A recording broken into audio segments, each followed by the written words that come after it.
Muy buenas tardes, estimados televidentes y radioyentes. El reciente asesinato de un joven negro en la pequeña localidad de Ferguson, en el estado de Missouri, Estados Unidos, volvió a situar por unos días en la agenda pública norteamericana, en el debate político en ese país, el tema del racismo. Sigue siendo racista la sociedad norteamericana. ¿Cómo ha reaccionado esa sociedad y los medios a la muerte de Michael Brown, este joven norteamericano, y a otros actos de discriminación racial que han ocurrido en los últimos tiempos? ¿Cómo se está enfrentando desde los entes policiales y militares los brotes de violencia ocurridos después de la muerte de este joven negro? De todo eso estaremos hablando hoy en nuestra mesa redonda, el racismo en los Estados Unidos, que voy a tener el placer de estar compartiendo aquí en el panel con el doctor Jorge Hernández, quien es el director del Centro de Estudios Hemisféricos y sobre Estados Unidos de la Universidad de La Habana,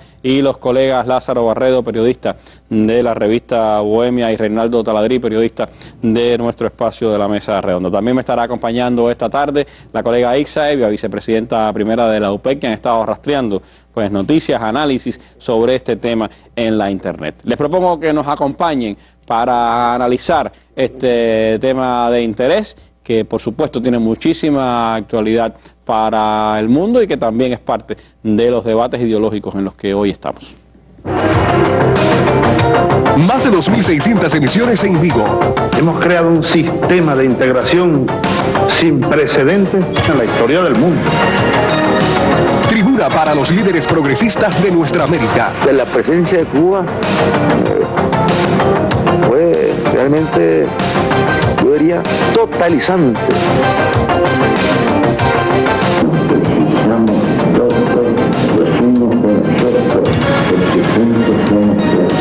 Nunca el patriotismo ha sido tan, fuimos conscientes que hoy alberga nuestro pueblo. Mesa redonda, año 15. Bueno, sin dudas este tema que vamos a analizar hoy es de muchísimo interés, pero antes de entrar a él, vamos, como es habitual, a la noticia del día, mirando hacia un conflicto que se sigue extendiendo y que además está hoy en el centro de las miradas, habida cuenta que mañana comienza la cumbre de la OTAN, que tendrá a Ucrania como el punto fundamental de discusión. Hoy el conflicto ucraniano sigue provocando noticias, entre ellas el desmentido ruso de que se hubiera logrado un acuerdo de paz entre Ucrania y Rusia tras la conversación entre los presidentes de ambas naciones, Petro Poroshenko y Vladimir Putin. Así lo reflejan las televisoras internacionales.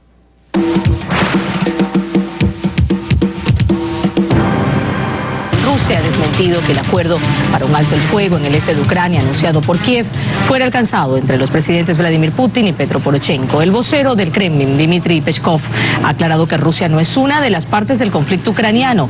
Explicó que ambos mandatarios intercambiaron opiniones sobre lo que hay que hacer para poner fin cuanto antes al derramamiento de sangre en el sureste de Ucrania. Mientras el ejército de Kiev continúa los ataques contra los independentistas en Donetsk y Lugansk, el gobierno ucraniano ha comenzado a trabajar en el proyecto Muro para fijar límites en la frontera con Rusia. Así lo reveló el primer ministro Arseniy Yatsenyuk. La propuesta sugiere levantar una valla metálica de acero de alta resistencia. También colocarán alambre de púas y corriente eléctrica. El muro será levantado en las regiones fronterizas de Donetsk, Kharkov y Lugansk. Serán bloqueadas por fosos profundos y anchos con minas. Algunos expertos alertan de serias discrepancias marcadas más por el interés económico que por divergencias políticas.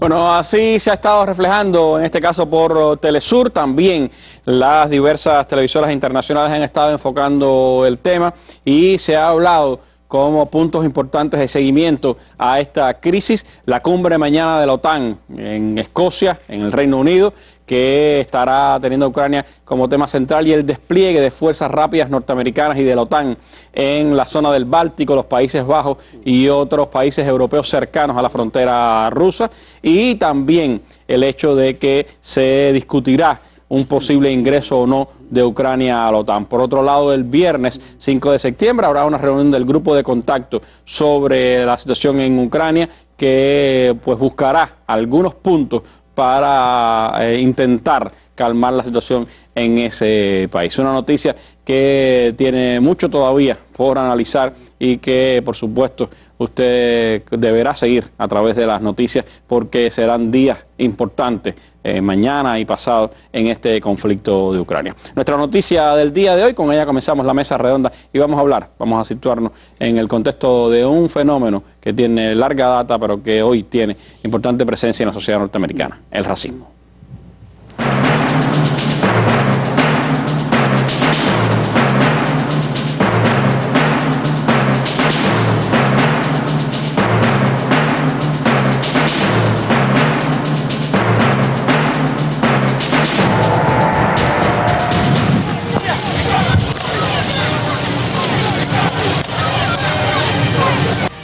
Aquí no es Egipto, ni Túnez, ni Irak, ni Siria. Aquí es Ferguson, en el centro de Estados Unidos.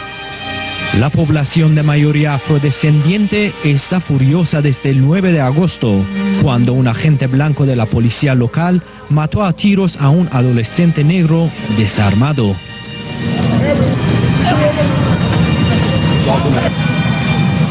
Otro más que se añade a la larga lista de los muertos por la cultura racista estadounidense. El agente que disparó alegó que el joven le agredió físicamente. El asunto es que los disparos se hicieron a 10 metros.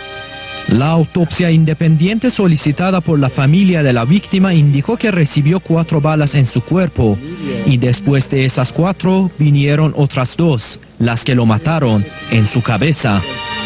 Esa autopsia confirmó lo que los testigos habían dicho. Brown se rindió antes de ser asesinado.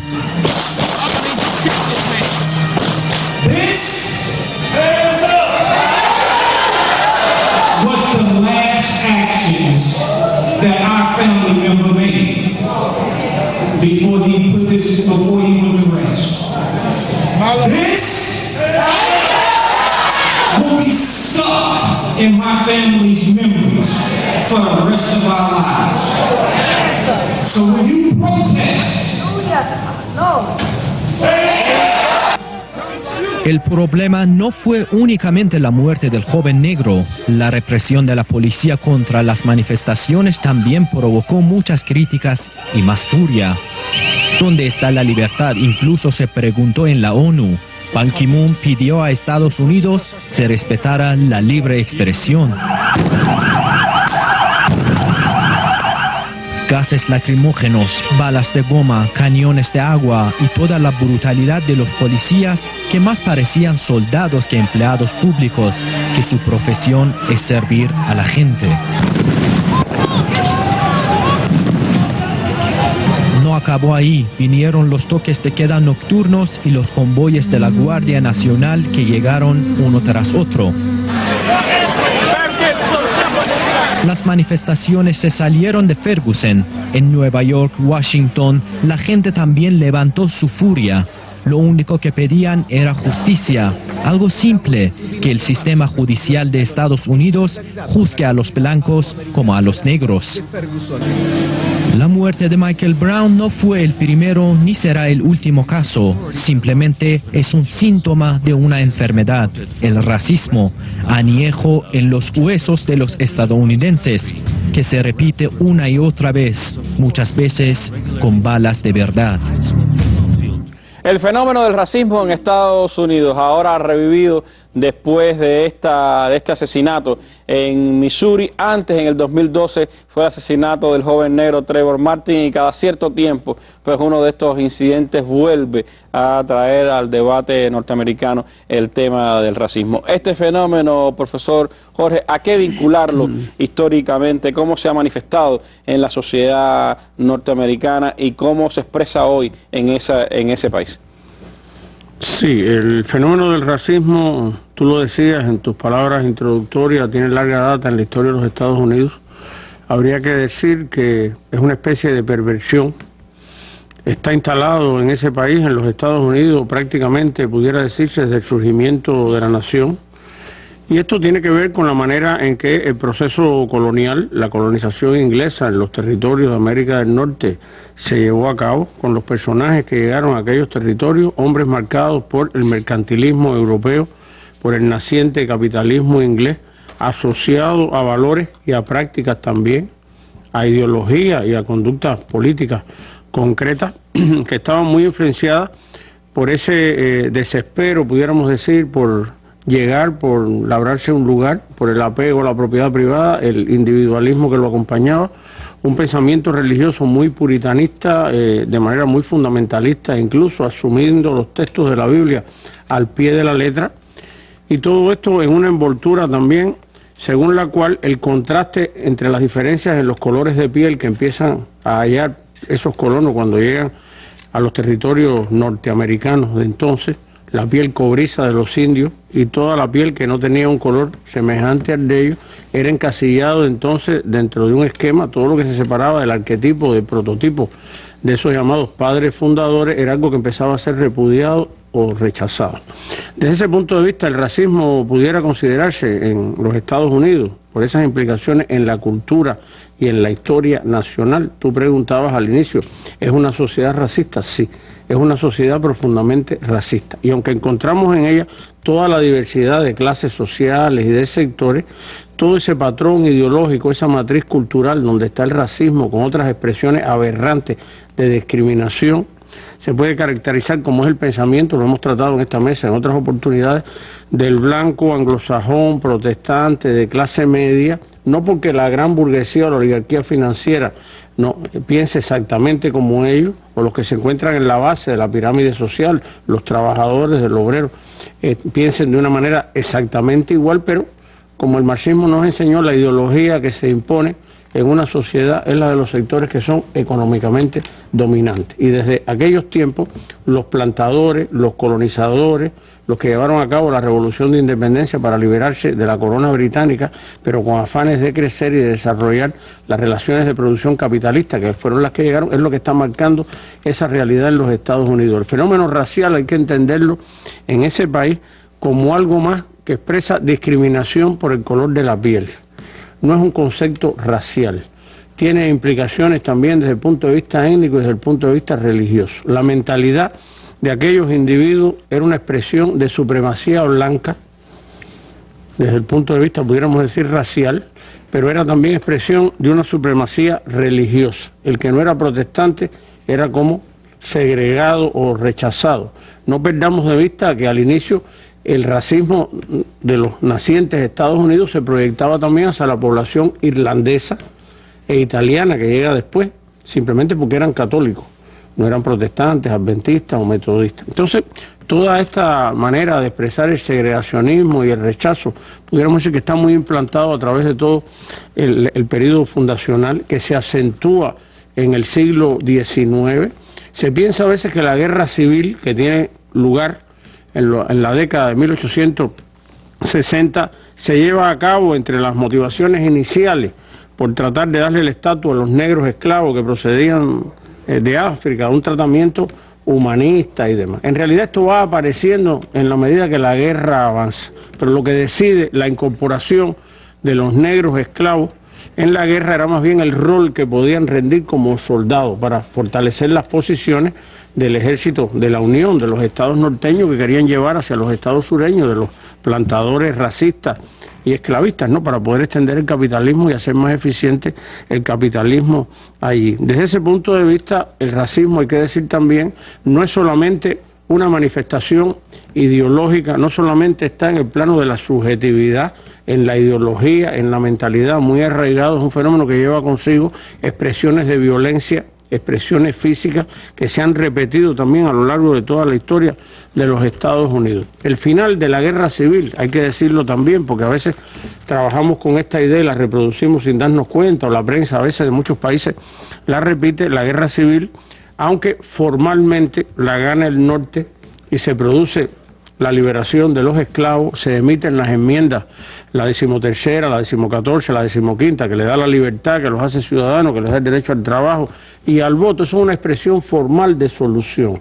Como sabemos, el siglo XX hereda todo ese legado y el Ku Klux Klan, esa conocidísima, dramáticamente conocida organización secreta de carácter racista, con prácticas que quemaban vivos a la gente por tener el color de la piel, expresiones de la violencia más bárbara, se pudiera decir que nace inmediatamente después de concluida la guerra civil, tiene un nuevo nacimiento en las primeras décadas del siglo XX, donde aún es más aberrante, más intolerante y más agresivo.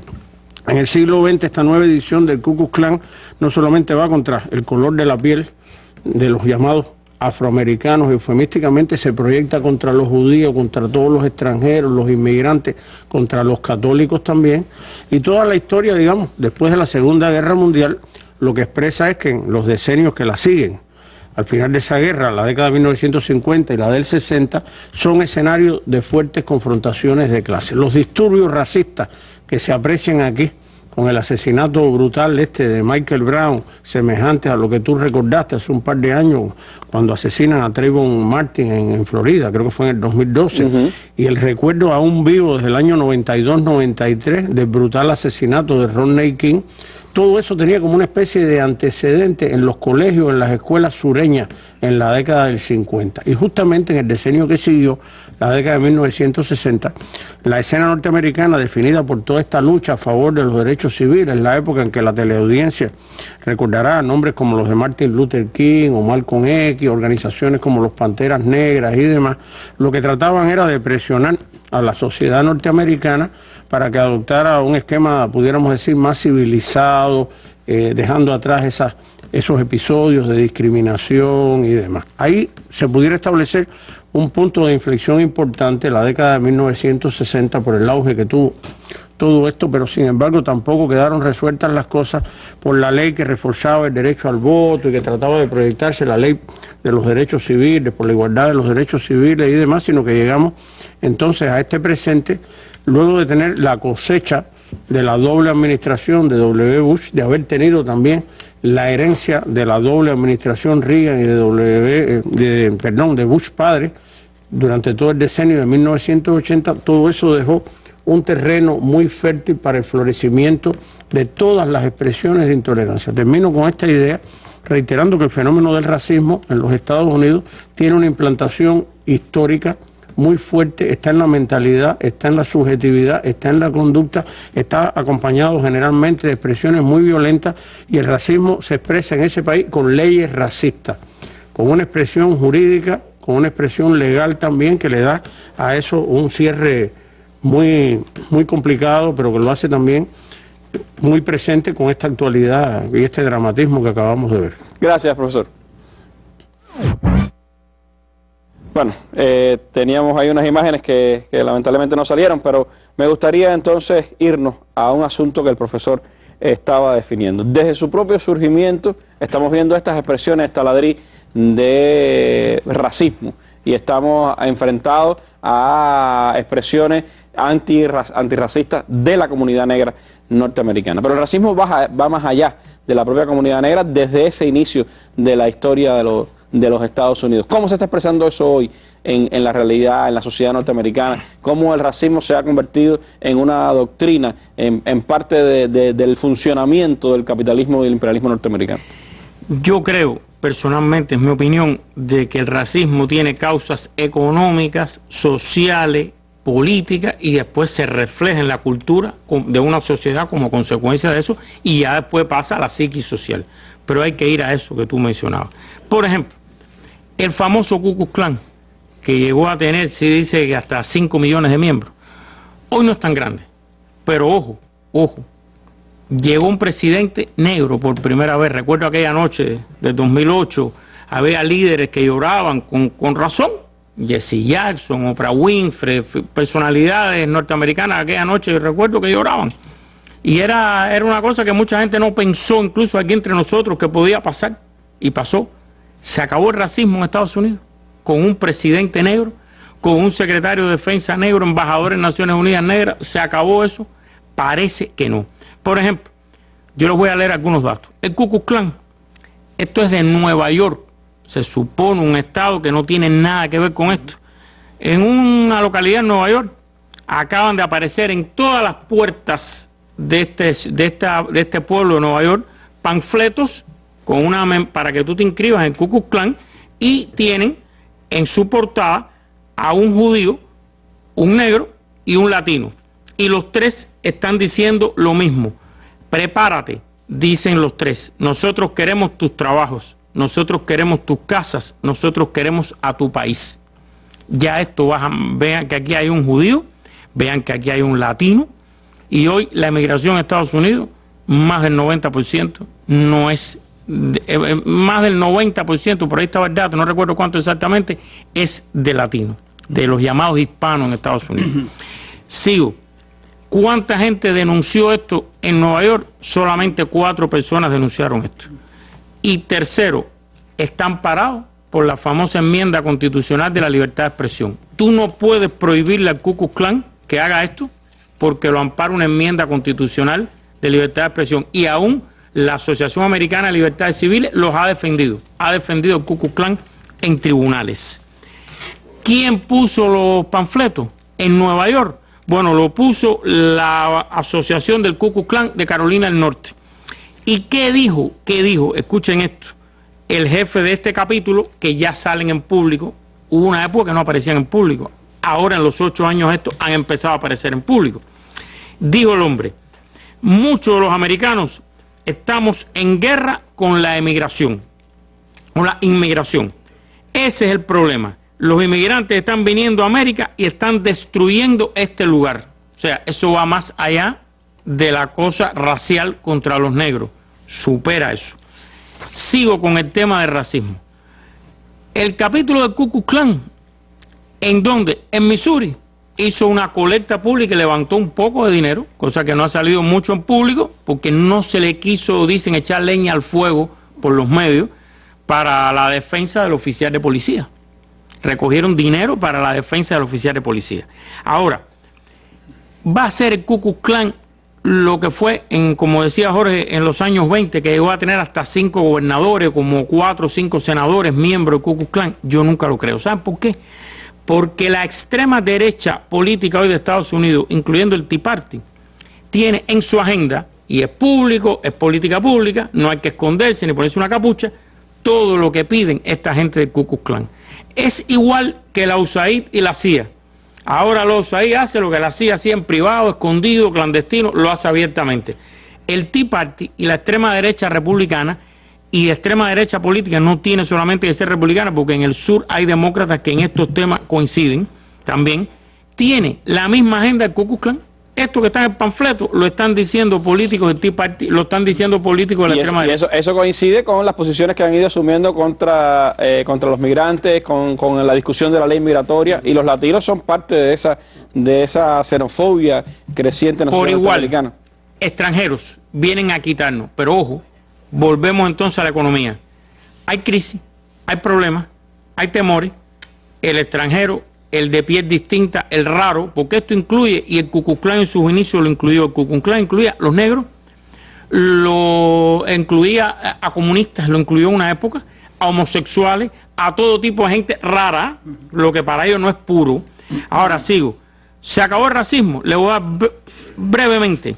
El 75% de los norteamericanos, esto es un dato y está publicado en el New York Times, para que no haya duda, 75% de los blancos americanos solamente hacen redes sociales, ya sea en medios digitales o en persona, con gente blanca. Excluyen totalmente a los negros. Desde que Obama llegó a la presidencia, los grupos de odio racial se han incrementado, los conocidos, porque aquí hay mucha gente que hasta esconde armas y se ponen a tirar y a esconderse en muchos bosques y lugares. 800% de incremento en los grupos de odio desde que Obama es presidente de los Estados Unidos. Las amistades, según esta misma encuesta, los blancos americanos, el 91% dice que sus redes de amistades y con la gente que ellos hablan, todas sus cosas son solamente blancos, 91% de los blancos. Ahora, esto en la política, no, cuando se vieron los números, la diferencia entre blancos demócratas y blancos republicanos no existe, es igual, se da la misma tendencia de la misma manera en los dos, en este caso. ¿Plantas químicas peligrosas? Sí. Estudio del Congreso de Estados Unidos, editorial del New York Times, estoy citando la fuente. Existen decenas de plantas químicas peligrosas por una explosión que hubo en Texas que dejó varios muertos, que están almacenando sustancias que no deben estar. ¿Alrededor de qué? De poblaciones. Pero ¿qué dice el estudio de un departamento del Congreso? Que Los que viven alrededor de las plantas son gente con ingresos por abajo de la mitad del promedio de los estados en que viven. Y en esos barrios, que son pobres, ojo, economía, esto no es raza, bueno, en esos barrios más de la mitad son negros. Si son solamente el 10 y pico % de la población, pero en esos barrios, alrededor de esas plantas químicas, más de la mitad son negros. Los terrenos son más baratos, no pueden pagarse otras cosas y por eso están obligados a vivir ahí. Pero ojo con una cosa que mencionaba Jorge. Producto de las luchas en los años y de la presión y de las batallas, en los años 60 vino la legislación aquella de los derechos civiles.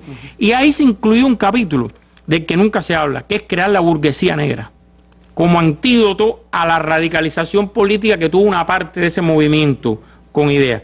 Pero ahora están sacando estudios que como no han logrado, lo hizo nada más y nada menos que la Fundación Kellogg, que lo paga la gran corporación de alimentos, la Kellogg, dice que como no han logrado que los negros ganen lo mismo, que tengan iguales oportunidades, etcétera, eso le está costando a la economía norteamericana $2 trillones anuales.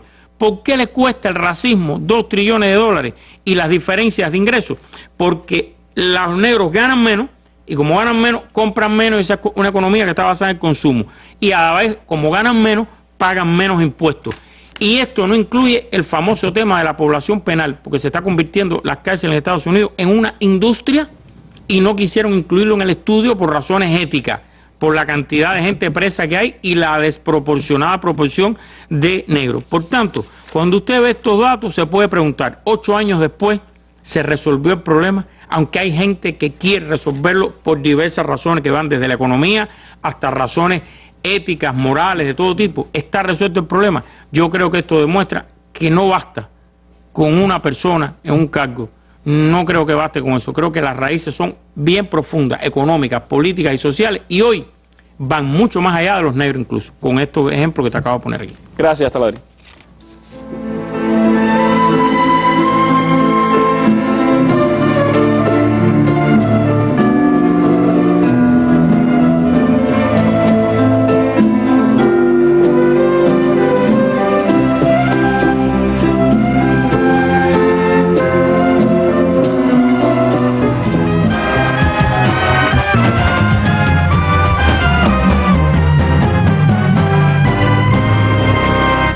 En un análisis que hacía el politólogo norteamericano Immanuel Wallerstein sobre lo que ha sucedido en la sociedad norteamericana con el racismo, decía Wallerstein que los dirigentes de Estados Unidos, a diferencia de los líderes del Tercer Reich germánico, interpretaron más adecuadamente la función del racismo.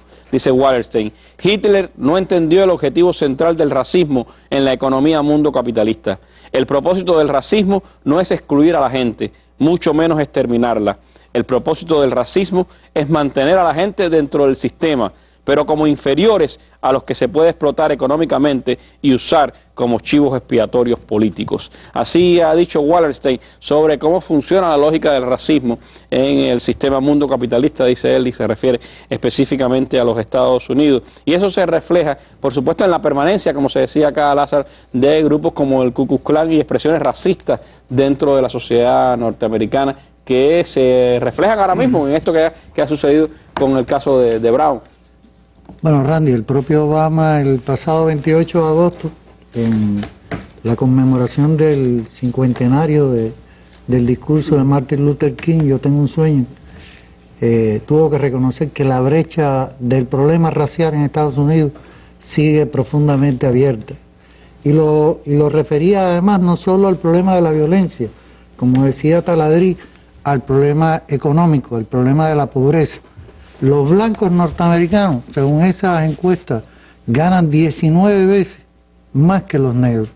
Ese es uno de los problemas medulares. Y uno de los debates esenciales que hay hoy en la sociedad norteamericana es el problema de la indemnización de la esclavitud. Según las últimas encuestas, el 68% de la población no negra en Estados Unidos se opone fervorosamente a que se indemnice a los 44 millones de negros por el costo de la esclavitud que padecieron sus padres, sus abuelos, sus ancestros. Y es uno de los problemas más graves que hoy hay en esa sociedad. Y es el reflejo de esos grupos, como decía Taladría, los grupos supremacistas blancos, que se han extendido por todos los Estados Unidos. Hay más de 1000 y tantas organizaciones. Se dice que desde que Obama llegó al poder en el 2008, fue electo presidente, entre la elección de Obama y el problema económico, atizó dentro de Estados Unidos un odio muy grande hacia los negros. Esa es la realidad. Se han triplicado los grupos de odio dentro de los Estados Unidos, a tal grado que desde el 2008 ningún negro ha podido ser electo para un cargo importante en el Congreso o como gobernador. El único negro gobernador que hay en los Estados Unidos va a salir ahora, que no va a ser reelecto, ni para ningún otro cargo político importante dentro de la estructura de gobierno electiva de los Estados Unidos. Y esos grupos, el Ku Klux Klan, por ejemplo, lo único que ha hecho es fortalecerse. Hay, sobre todo en las ciudades, en los estados del sur, en Georgia, una fuerte tradición racista. En Georgia, en Alabama, se les ha dado hasta prerrogativas con el pretexto ahora mismo de la protección ante los inmigrantes. Se les han dado prerrogativas para que vuelvan otra vez a las andanzas del terror, de la violencia, sobre todo con el problema de la libertad supuesta de la segunda enmienda que faculta o ha ido liberando constitucionalmente en todos los estados del sur la tenencia de armas. Y entonces esta gente anda desaforadamente expresando, como decía Taladriz, de manera pública, de manera digital o en publicidad en medios, en radio, en televisión, en prensa escrita, o desde el punto de vista ya de proselitismo, con esa propaganda directa, tratando de incitar a la gente a la incorporación con estos temas de los que hablaba Taladriz. Hay muchas cosas que están ocultas con el tema del racismo. Afloran, como ahora mismo con Brown en Ferguson, pero y sucedió en Florida, y sucedió en Nueva York, y sucede en Los Ángeles, etcétera, etcétera.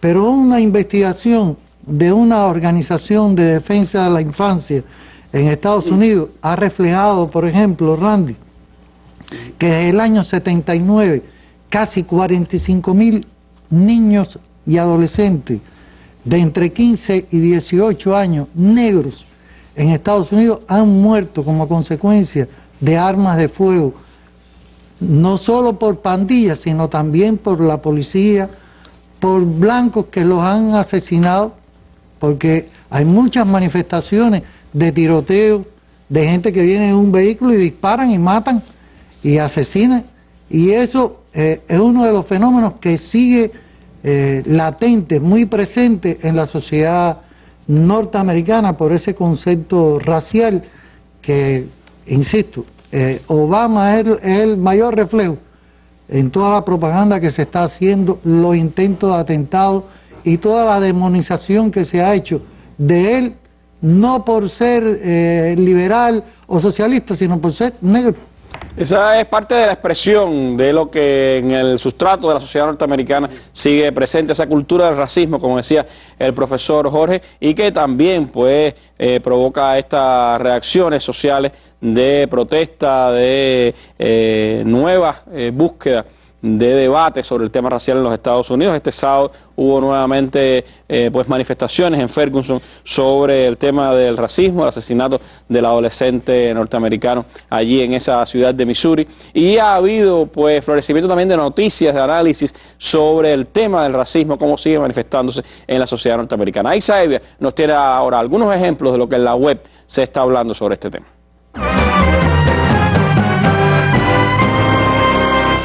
Sí, gracias. Buenas noches. Efectivamente, como es un joven negro el que ha sido asesinado, en los análisis que se hacen desde la prensa por estos días, uno de los temas que se aborda mucho es la situación que tiene la población negra en el ámbito de la educación. Y muchos análisis acuden a estadísticas que se han dado durante este año desde los medios de comunicación. Yo les invito a que vean algunos de los datos que durante este periodo se han estado dando y que hoy los analistas acuden a ellos para explicar qué situación hay.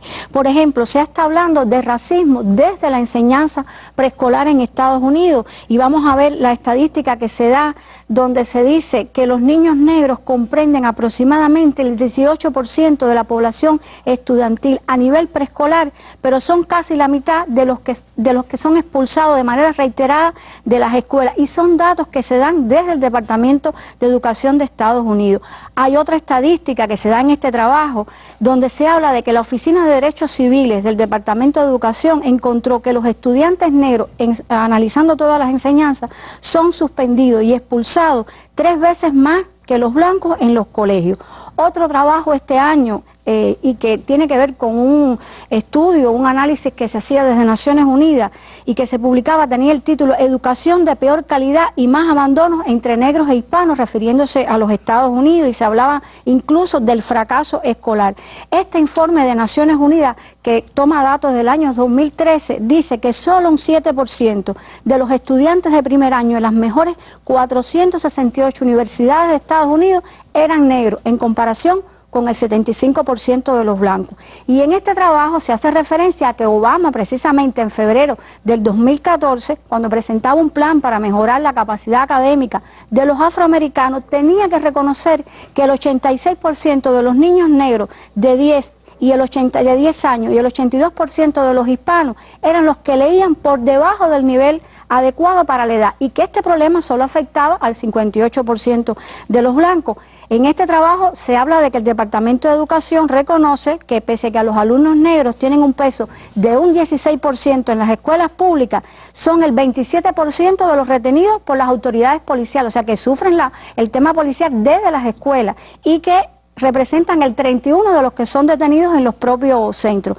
Y la brecha en el tema del abandono, que es otro de los problemas, o sea, no es que lo expulsen, sino que se ven obligados a abandonar la enseñanza, en el caso del ámbito universitario, en carreras de 4 años, afecta al 60% de los negros. Otro trabajo que se publicaba este año tenía que ver con la segregación educativa, específicamente en Nueva York, donde se está diciendo, a partir de un documento que se presenta por investigadores de la Universidad de California, que las escuelas americanas ahora están más segregadas que hace 40 años. Dicen los investigadores que no quieren ser catastróficos, pero que lo que sí se evidencia que hay una falta de voluntad ahí para asumir las profundas desigualdades, y hay una ausencia de trabajo serio en favor de la integración. También por estos días se acude al Censo de Población de Estados Unidos para ver el tema de los graduados universitarios.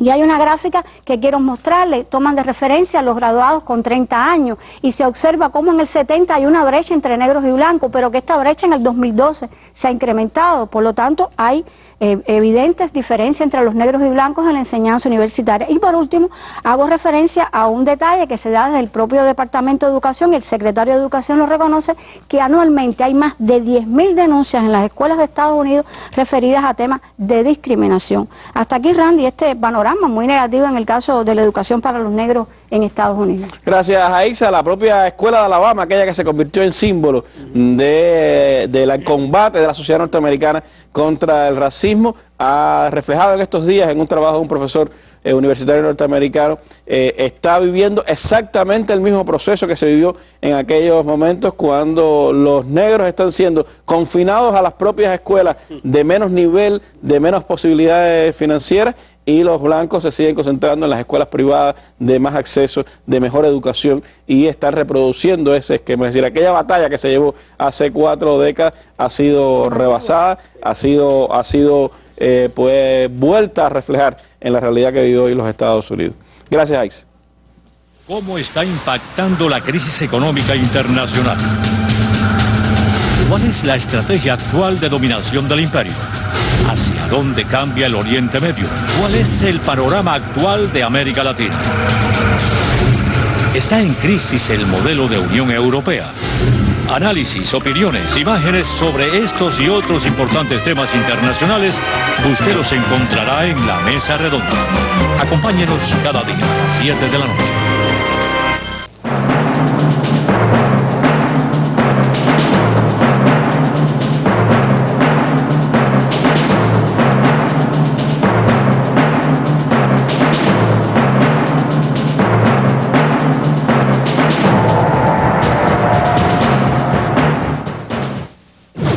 Millions of Americans, the sight of a policeman instills A sense of calm, faith that order is being kept, that the good guys are watching. But for many others, thousands stopped on the streets of New York because they look or act a certain way. It's the kind of scene that could play out on any given day in any city in America. Men in blue stopping young men of color. Why am I being... Listen to me, you're not free to leave. Just stay here. Turn around. How many times have you been stopped and frisked? 7 times. 7 times? Yes, sir. And you're how old? 17. Our job is supposed to switch behavior. When you keep looking at us like that, looking back. Because y'all always like, stop. I just got stopped like 2 blocks away. Like, listen to me. When you walk in the block with your hood up and you keep looking back at us like that, you think you're going to have something. of the thousands of daily stop and frisks, only 6% lead to an arrest. Even though blacks and Hispanics are a minority here, a majority of people stopped, around 84%, are young men of color. Bueno, así reflejaba este trabajo. Es en la ciudad de Nueva York, otro escenario también en las últimas jornadas de protestas por el tema racial, del abuso policial contra los jóvenes negros, y está el caso de Ferguson, esa pequeña ciudad en Missouri, donde más del 60% de la población, casi el 70% de la población es de origen negro. Sin embargo, de los 50 miembros del cuerpo de policía de esa ciudad, 47 son blancos, solo 3 son negros. Es reflejo de eso que está ocurriendo ahora mismo en esa dicotomía de la sociedad norteamericana, de que se considera multicultural, multirracial, pero donde las razas no son exactamente iguales. Y eso va muy vinculado, Jorge, se ha hablado de alguna manera aquí, al tema de la desigualdad social. El presidente Barack Obama, el primer negro en llegar a la presidencia de los Estados Unidos, mostraba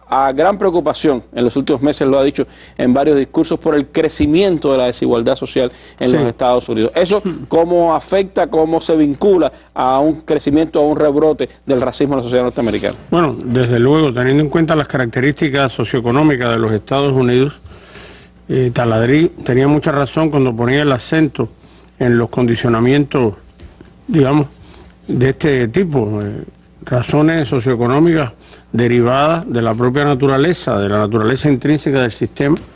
Es muy importante tomarlo en cuenta porque a partir de ahí el capitalismo en la fase actual, el imperialismo desarrollado, y Estados Unidos es el mejor ejemplo de ambas cosas, de un capitalismo naciente. Recordemos que fue un país que pudiera decirse nace a la palestra mundial, definido, se pudiera decir, en condiciones químicamente puras de capitalismo. Los Estados Unidos no conocieron, como los países imperialistas europeos, el feudalismo, ni mucho menos. Lo que nació fue un esquema, un modo de producción definido por las relaciones capitalistas. Y hoy día ha sido, después de la Segunda Guerra Mundial, el principal líder dentro del sistema imperialista en todo el mundo. Entonces eso habla de que la desigualdad es un fenómeno galopante, creciente, constante, permanente dentro de la realidad capitalista, y desde luego los sectores sociales y la diversidad de estratos que están más afectados por razones históricas no hacen sino reproducir esas condiciones de desigualdad, aun y cuando se tuvieran políticas consecuentemente dirigidas a eliminar la desigualdad. Decimos esto porque en el caso de los Estados Unidos, Obama, Taladría recordaba cuando se estableció en la presidencia en el 2008, y ahora cuando ha sido reelecto, ha sido un hombre más definido por las promesas que por las realidades. Entonces, y además también muy definido por las expectativas, como se ha dicho acá. Era un hombre que tenía el color de la piel negra. Yo recuerdo cuando Angela Davis visitó la Universidad de La Habana hace unos años, estábamos todavía en el año 2008, pero antes de los resultados electorales de noviembre de ese año, y decía, no, ustedes están confundidos por la expectativa que existía, ¿no? Obama lo que tiene de negro es el color de su piel, el color de su rostro. Lo que estaba hablando que era un hombre del sistema que representaba una mejor opción para el esquema probablemente de dominación que la que había representado W. Bush hasta el momento, agotando, digamos, todas las aspiraciones de los norteamericanos y buscando todo el rechazo mundial por toda aquella beligerancia. La desigualdad se ha reproducido y se ha intensificado en los Estados Unidos. No ha sido un proceso, digamos, armonioso, coherente, equilibrado en todos los casos, pero desde luego, por lo que decíamos antes, los más afectados son los hispanos, los más afectados son los negros, los más afectadas son las mujeres. Cuando se manejan indicadores de ese tipo, se puede ver en distribución de la riqueza, el nivel de ingresos, los más afectados por el empleo, e incluso por algunos de los datos que presentaba a Isaevi ahí. La esfera de la educación ilustra muy bien la profundidad de la desigualdad y la afectación que tiene para estos grupos minoritarios. No solamente es que para los negros o para los latinos o para los asiáticos quizá el acceso a la educación en general o a la educación superior sea más difícil que para los demás, sino lo que es la retención, digamos, el abandono escolar es más frecuente entre ellos, y hay toda una investigación que está relacionando los casos de abandono escolar con la propensión a ser población carcelaria también. Y desde luego, ¿cuál es la mayor población que nutre entonces los presidios estadounidenses?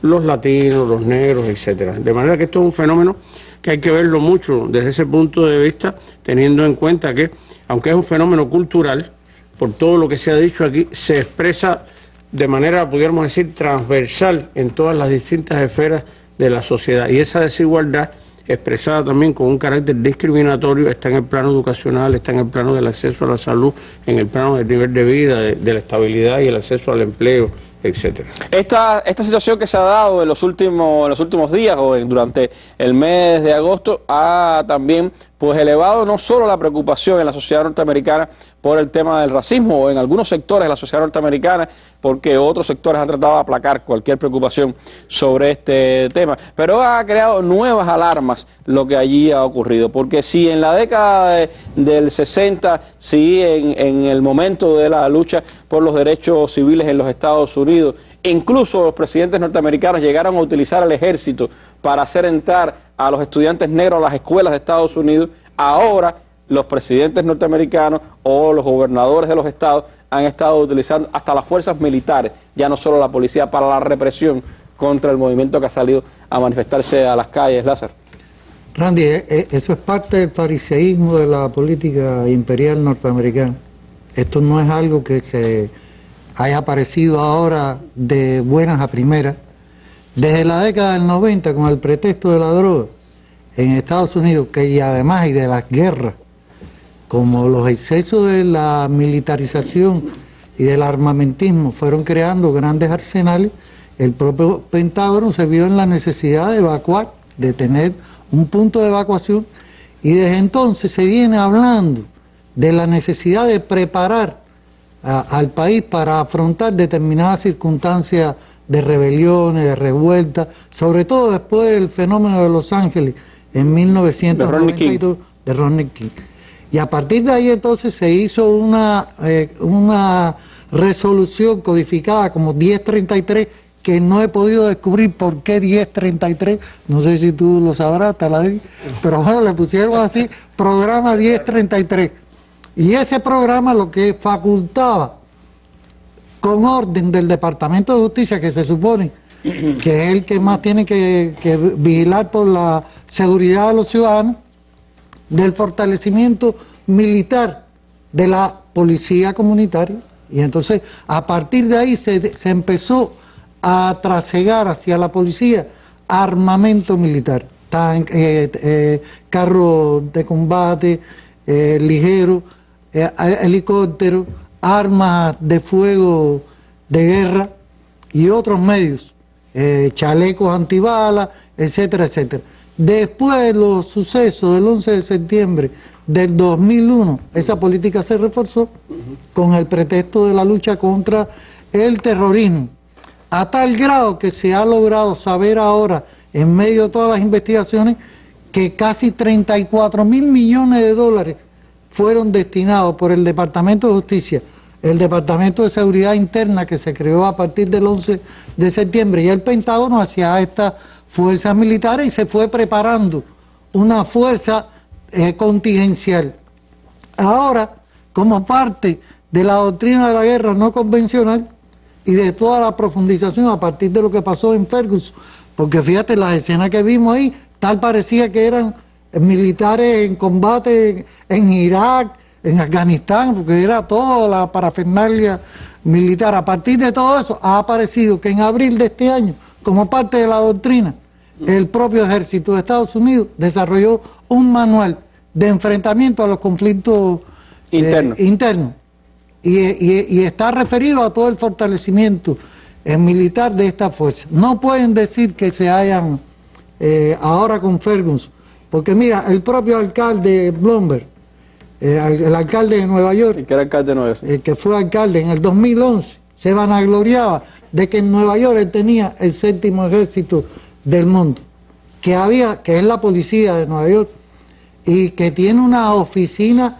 en Israel, porque ahora también han salido en todos estos descubrimientos que, por ejemplo, los destacamentos que fueron a Ferguson fueron entrenados por Israel, los policías, los destacamentos especiales que llegaron allí fueron entrenados en Israel, y entonces la militarización de la policía y el uso de la Guardia Nacional que se usó cuando Kennedy en la década del 60, pero que ahora ha tenido otro papel militar significativo para reprimir a la población. Sí, que el reforzamiento de la presencia del ejército hacia el interior de Estados Unidos, un ejército destinado por supuestamente a las guerras imperiales en el exterior, que ahora se prepara y se fortalece para enfrentar los conflictos internos entre los Estados Unidos, como consecuencia también de ese temor a la desigualdad creciente que se da en el país. Frente a eso, Taladrí, la lucha antirracista en Estados Unidos tiene el vigor de antaño, tiene la fortaleza de antaño. ¿Qué ha pasado? Yo no lo creo, pero la situación es distinta. Si no luchan, no van a lograr nada. Lo que han logrado es luchando. Esa es una sociedad que arrastra, desde que creó la Constitución y se formó, se dijo que todos los hombres han creado iguales, pero se les olvidó que había esclavos. Y los que firmaron, algunos de los que firmaron tenían esclavos. Después vino una guerra, porque estaba el capitalismo puro que hablaba Jorge en el norte y una población económicamente que en términos de economía obstaculizaba eso, y hubo que ir a la guerra. Después la segregación tipo Sudáfrica en Estados Unidos. Después las leyes para que prácticamente les impedían votar. Y solamente cuando se sublevaron, digamos a partir de los años 50 sobre todo, lograron una legislación de derechos civiles, lograron cosas. Ahora, yo sí creo que ese movimiento, si se despolitiza, si pierde el contenido social más allá del tema del color o no de una piel, se debilita. Si lo logran enemistar y poner a pelear contra los hispanos, como ha ocurrido y ocurre, se debilita. Ambos son discriminados, ambos son pobres, el sistema los necesita pero los discrimina. Yo creo que eso lo puede debilitar, pero además el hecho de lo que se creó en los 60 con la legislación de los derechos civiles de Johnson, una burguesía negra que aplaque, que no se radicalice políticamente aquello. ¿Por qué lo crearon? No fue por gusto, fue porque si se seguía profundizando y profundizando, se iba a llegar a que estaba en la esencia del sistema el racismo, vinculado a todas estas causas que hablo. Y junto a esos medios de comunicación que durante todo este acontecimiento de Brown han estado pues intentando aplacar cualquier sentimiento de que hay una sociedad racista en Estados Unidos. Es que en varios medios de derecha, típicos de derecha, se dijo que lo que pasó en Ferguson es un problema policial de ley y de interpretación de la ley, que no tiene nada que ver con el racismo y que daba lo mismo con quien se hiciera. Por tanto, yo sí creo que eso, la única alternativa que tiene ese movimiento es hacer esas cosas, en mi opinión, mi modesta opinión. ¿Por qué? Porque no hay un gobierno, no hay un sistema interesado en que eso no pase. Al gobierno le interesa el sistema, que no haya problema. Pero no es lo mismo un gobierno que le interese de verdad la verdadera igualdad, que la tenga como parte de su programa real, no que responda a crisis, a un gobierno que responde a crisis en ese tema, específicamente, sea por razones económicas o de disturbios populares, que es verdad que se están preparando para disturbios y puede explotar por una cosa racial, uno de los grandes disturbios, y después arrastra la pobreza, la desigualdad, toda una serie de cosas que están ahí. Por tanto, sí, es la lucha que llevaron los negros, los movimientos negros, durante toda la historia de Estados Unidos, no fue solo en los 50, pero a partir de los 50, la que permitió y la que logró que tuvieran hoy algunos logros. Pero, ojo, si la economía empeora, o si vuelve a haber una crisis, o si se empeora de nuevo, hay que ver qué pasaría. Una creciente desigualdad social que sigue acentuando en Estados Unidos una cultura del racismo ancestral en esa nación y que ahora tiene expresiones concretas en este asesinato del joven norteamericano en la localidad de Ferguson, que ha vuelto a revivir el debate sobre el tema del racismo, intentado aplacar por la élite, por el mainstream, pero que de hecho está ahí, latente, porque no se han atacado, por supuesto, las causas que llevan a ese racismo. Lo que se ha intentado, como dice Immanuel Wallerstein, es cooptar a esas poblaciones y convertirlas en parte del sistema, pero dándole un papel secundario, un uso utilitario dentro del sistema capitalista norteamericano. El racismo de los Estados Unidos, que más allá de que su presidente sea negro, pues está muy acentuado en esa sociedad donde ser blanco y anglosajón y además, por supuesto, de la clase alta sigue siendo una garantía para el éxito y para la vida. El sueño americano pasa precisamente por las siglas WAPS. Así que esa es parte de la realidad que se está viviendo ahora mismo en los Estados Unidos. El racismo no quedó atrás, sigue presente en esa sociedad. Le agradezco a Jorge, a Lázaro de Taladrí por haberme acompañado esta noche en nuestra mesa redonda. A ustedes los invito también a que nos acompañen a las 11:30 de esta noche en la mesa redonda internacional de Telesur, donde estaremos hablando de la visita de Obama a los países bálticos y la próxima cumbre de la OTAN. Y por supuesto nos despedimos con nuestras imágenes del día, que se las dedicamos hoy al Palacio de Convenciones, esa extraordinaria institución creada con el aliento de Fidel y Celia hace 35 años y que ha sido asiento, escenario para grandes de los momentos históricos de estas 3 décadas y media de la Revolución Cubana. Al Palacio de las Convenciones, nuestras imágenes del día. Muy buenas noches.